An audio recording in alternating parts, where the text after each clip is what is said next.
Okay, so we left off in class where we found our distance at 5.66. So for our midpoint, we're going to come up here and we're going to use this formula where we are essentially doing almost the same thing, where we're keeping our x's together, but in this formula, we're not subtracting, we're adding. So we're going to add the two x values from our ordered pairs that we found from the graph and then divide by 2. So I'm still taking this stacked version over here and I'm doing -1 plus -5 divided by 2.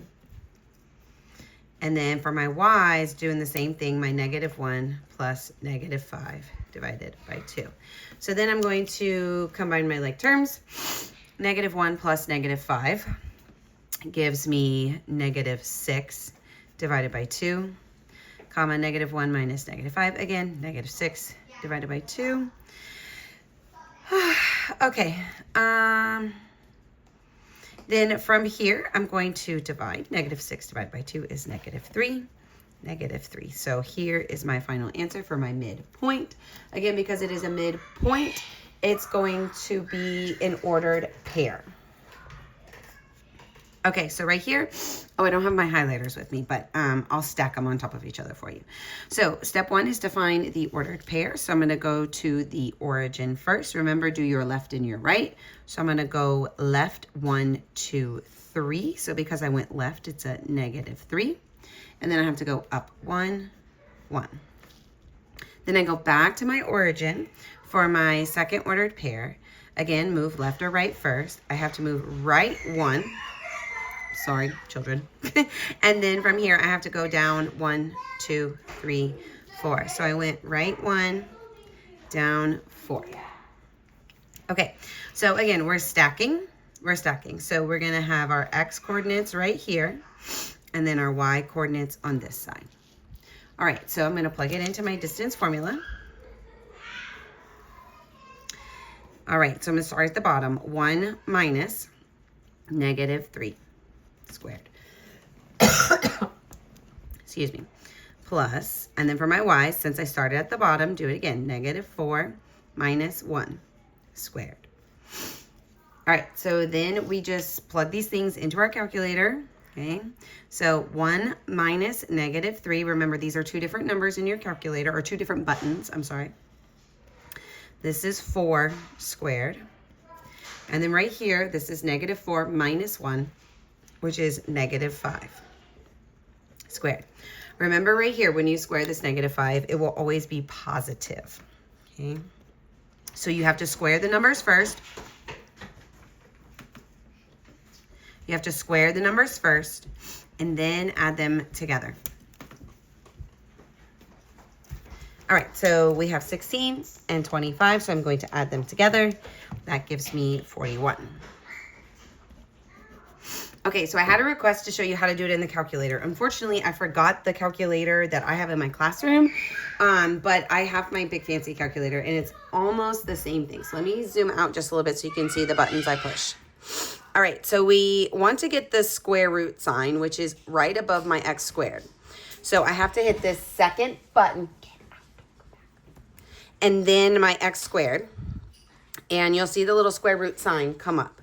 Okay, and then I'm gonna type in my 41, and on my calculator, when I hit enter, it's gonna give me the decimal version.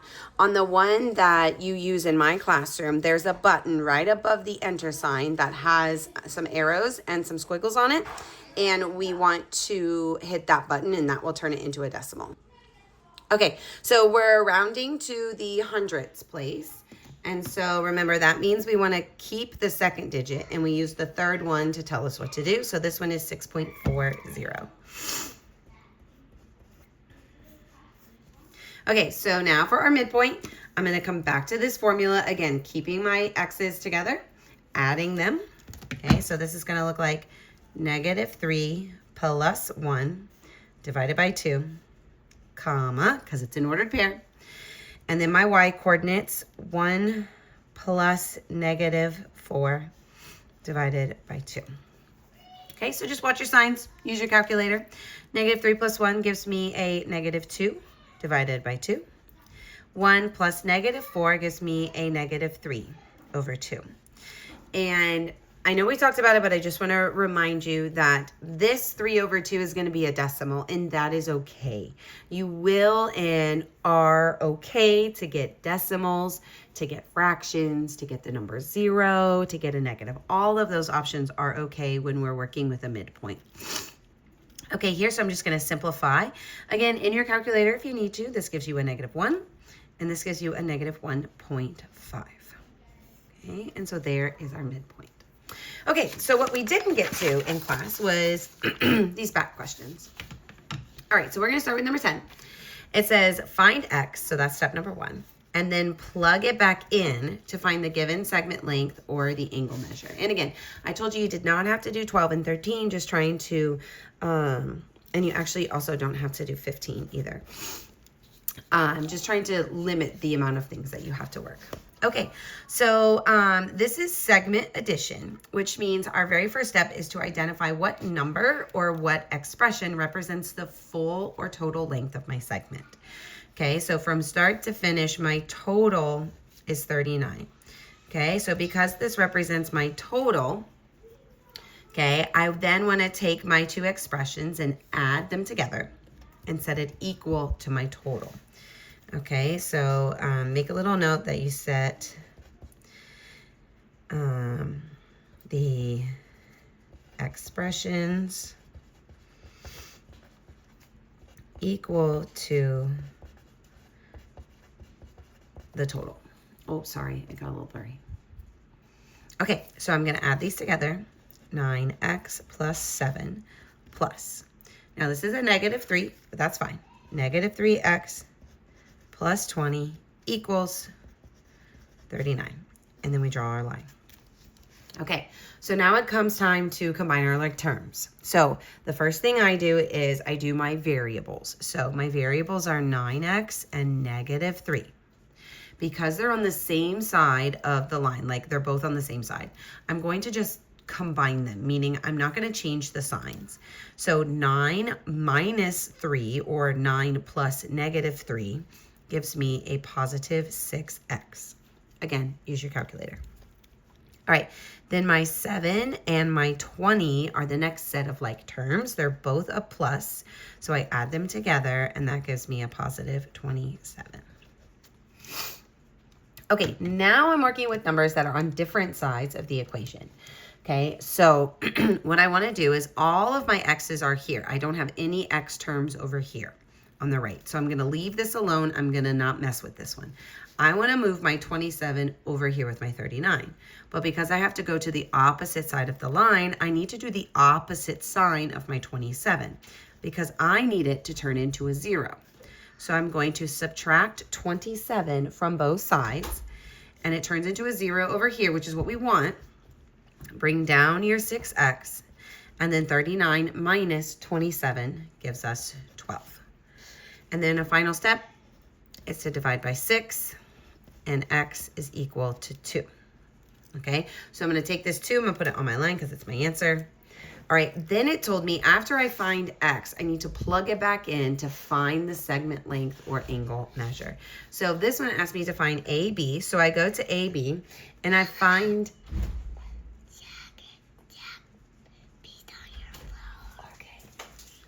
All right, so I go to AB and I find that expression and I plug that 2 in there. So this is going to look like 9 parentheses 2 plus 7. 9 times 2 is 18. 18 plus 7 is 25. So final answer here is that the segment is 25 and that my x is equal to 2. All right, so I do it again over here. If the numbers are not on the picture, I want you to make sure that you put the numbers on the picture. Okay, so if the numbers aren't on the picture, put the numbers on the picture. All right, it says given the figure and DG is equal to 60 feet. So I go start at D, draw a line all the way to G, and I label that as 60. So then my next step is to figure out which number is the whole segment. So that would be my 60. And again, it can be an expression, and that's okay. And that's something that looks like this. So it can be equal to this. It doesn't have to just be a number. So this is our total, and this is what I'm gonna set my two expressions, like I'm gonna add them first, add them, and then set it equal to this. So 4x minus 3 plus 2x plus 1 equals 60. Okay, I'm gonna make a little note here to remind you that you wanna add the segments and set equal to the total. Add your segments, sorry for all the background noise. Add the segments and set equal to the total. Oh, I wrote that over there, but this one is a little more specific, sorry. Okay, so let's go ahead and start to solve. So again, draw my line down the equal sign. So again, I'm always going to begin with my x's. I have 4x and a positive 2. They're on the same side of the line, so I'm going to just do it. I'm not going to change the sign. 4x plus 2x gives me 6 x's. Then I have negative 3 and positive 1. Again, do not change the signs. Plug it into your calculator as negative 3 plus 1. So negative 3 plus 1 is going to give me a negative 2 equals 60. All right, so I only have variables on the left side. There's none over here. So just like on my previous example, I'm going to ignore it. I want to bring this 2 over to my 60. To bring this 2 over, I'm going to the opposite side of the line. So I do the opposite operation. So because this is a minus 2, I need to add 2. That turns into a 0, which is what we wanted. I'm going to bring my 6x down, and this is 62.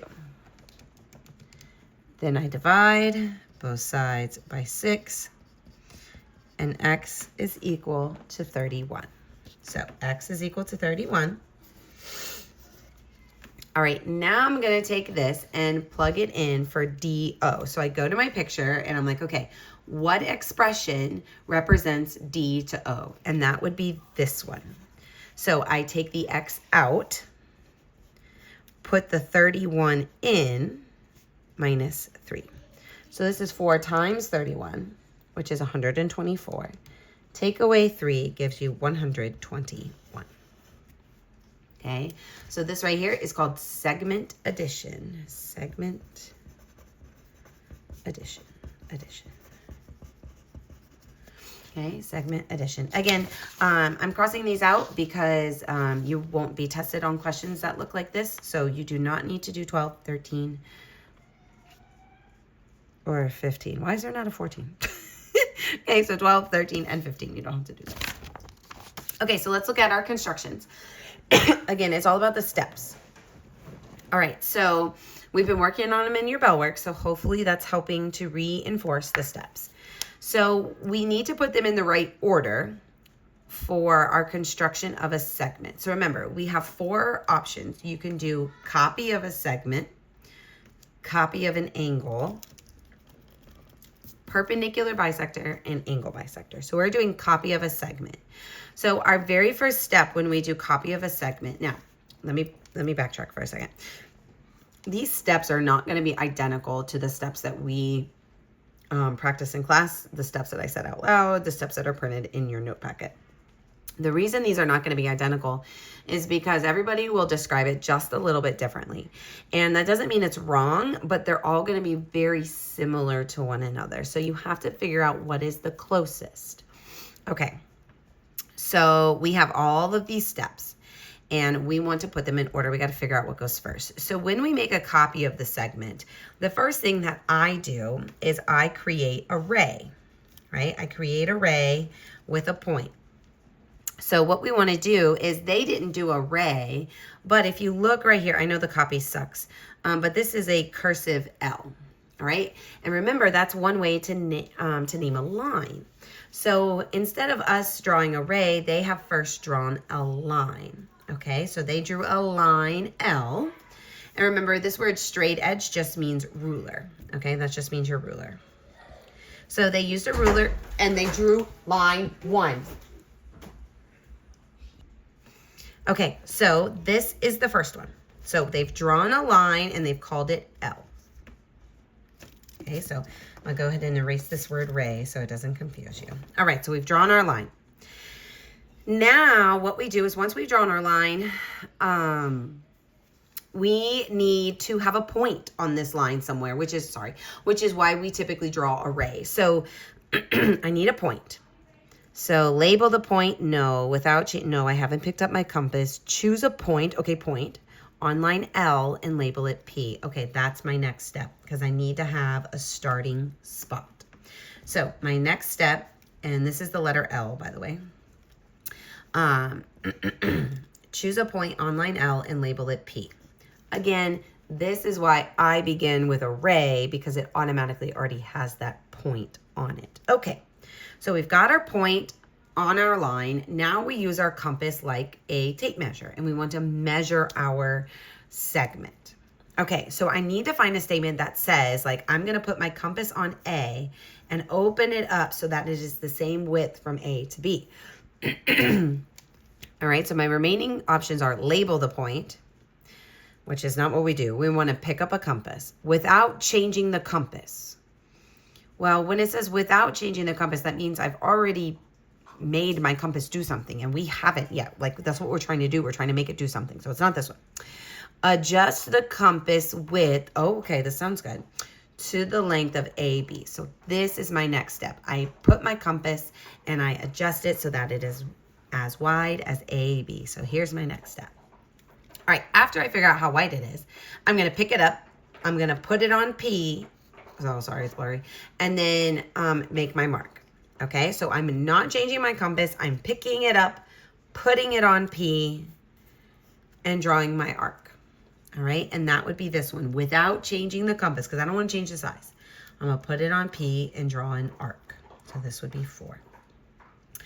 All right, and then remember, anytime you make an arc, anytime the arc intersects a line, anytime 2 arcs intersect, it always creates this point, and we want to go ahead and label that. So let's see, what letter does it tell us to use? Label, okay, here we go. Label the point of intersection as point Q. Q, so that was 4, and then so this one is 5.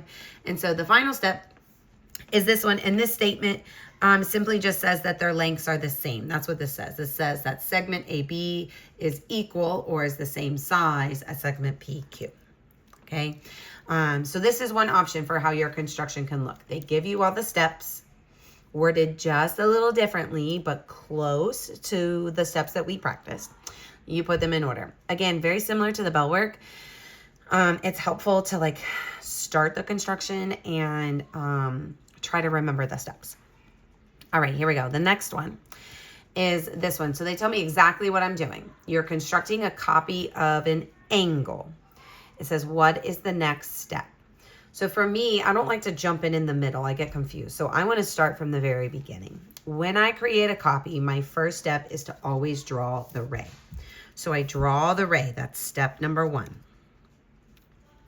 Then step number 2 is I have to create this arc right here. So I have these points. So step 2 is to draw this arc. They've already done it. All right, then after I draw my arc, I keep my compass the same and I pick it up and I put it on M and I draw this arc. Okay, so far they've done all the things. I put my points of intersection. All right. Then I'm going to come here, and just like we did up here on question 16, I want to measure how wide is this angle. So I use my compass, I put my point on J, I put my point on L, and I measure how wide is my compass. Okay, and then I pick it up, and I put it over here, and I make an arc. So they have not done the step where you come over here and you make an arc. So let's see.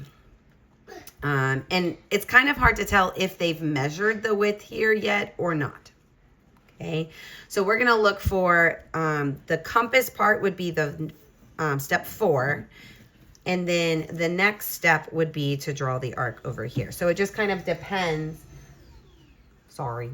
It just kind of depends on what our options are. Okay, so we read through all the options. Set your compass to point M to N. No, we never do that. We don't need to do that. Should we set our compass from J to L or L to J? Either one is okay. Okay, well, that's a possibility. Absolutely. That could be step number 4. sketch an arc from point M. Okay, well, after this step, I put it on N. I don't put it on M. That's not it. Place the point of the compass at point K. Nope, I've already done that. That's how I created this arc, so it's not that one. All right, so it must be this one, setting my compass to the J and L. This is the one it was looking for to measure the width of my angle. Okay, I will post a different version. I'll post this one, and then I'll also post a different version for those of you who want to try 12, 13, and 15. Not required, but totally optional if you want to just give yourself a little practice. By the way, this is a 3X plus. Okay, so if you're interested, I'll post both versions. But again, you do not have to do that. Please make sure you complete this in its entirety. And bring it to class. You will be able to use it on your test tomorrow. Good luck, and I will see you tomorrow.